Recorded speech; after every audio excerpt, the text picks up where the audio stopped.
Wildfires, floods, rising oceans. These are not glimpses of some apocalyptic future, but the very real threats of a warming planet, the products of climate change. From the top of the Sierra to the depths of Death Valley, indeed all across California, the signs of climate change are everywhere. Perhaps the most immediate change will surface in our water supply. Today, millions of Californians rely on an engineered delivery system that's being pushed beyond its limits. How we respond and adapt to those changes could be the greatest economic and environmental challenge of this century.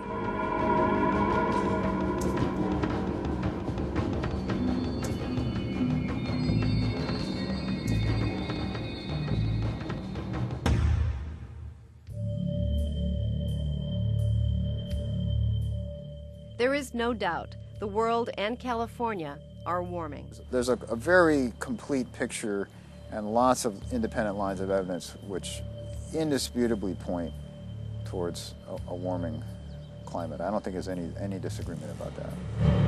Within the scientific community, there is little doubt. Climate change is being driven by an explosion of greenhouse gases, primarily carbon dioxide, into the atmosphere. CO2 concentrations have risen more than 30% since the Industrial Revolution. Researchers believe the level is now higher than it has ever been in the past 650,000 years, and it's still growing. There's definitely skeptics, and understandably the climate system has undergone many fluctuations in the past, and there are natural drivers for climate change. But the fact is that the pace of change and the amount of change we've seen just in the last 3 decades is very, very large compared to the historical rates of change.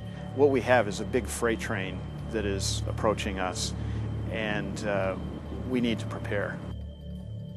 Predictions of potential global warming range anywhere from 3 degrees to more than 12 degrees by the end of this century. Climate change scientists build sophisticated computer models to gaze into this uncertain future. The system is very complex, and we need some way of making quantitative predictions of how it will respond to increasing greenhouse gases and other influences on climate. Philip Duffy, a leader in atmospheric science and climate change, helped develop many of the global climate models used here at the Lawrence Livermore Laboratory in Northern California. The best way to understand what's going to happen with the climate is not to look at just one model, but to look at as many models as we can. The ability to do that has really been created, if you will, by actually Lawrence Livermore National Laboratory. They've collected climate model results from essentially all the world's major climate models. And what that enables us to do is look at results from something like 20 different climate models. And that's very important because what that allows you to do is, if you want to look, for example, at future precipitation in California, we'll look at wetter, we'll look at drier. If you look at one model, you could get a misleading answer.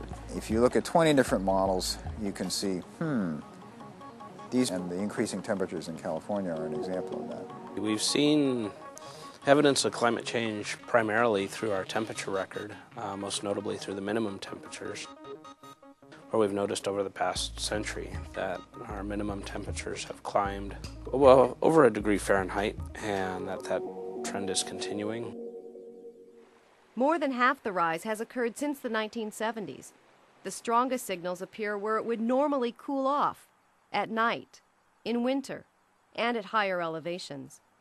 Among other things, this means a rising snow line, a troubling fact that has far-reaching implications. This is a really interesting feature that illustrates why we are so vulnerable here to climate change. So you can think of this as the amount of precipitation that's vulnerable to changing from snow to rain. Dan Cahan is a research meteorologist at the Scripps Institution of Oceanography and the U.S. Geological Survey. He has been at the forefront of climate change research for more than 30 years. There's a number of symptoms that are all kind of pointing in the same direction. These snow and vegetative indices are far enough away from urban areas that we have no doubt that this is a very large-scale footprint. It's not a local urban kind of signal. If model projections are at all accurate, we're going to see these symptoms amplify and probably accelerate. What does all this mean? While models can't tell us specifically what will happen region by region, they do warn of a dramatically different hydrology, especially as relates to snow. Even if the total precipitation remains the same, as each storm passes through, less will fall as snow, more will fall as rain, because it's warmer, and that rain will wash off, increasing erosion, raising peak flows, and with them, the risk of flood.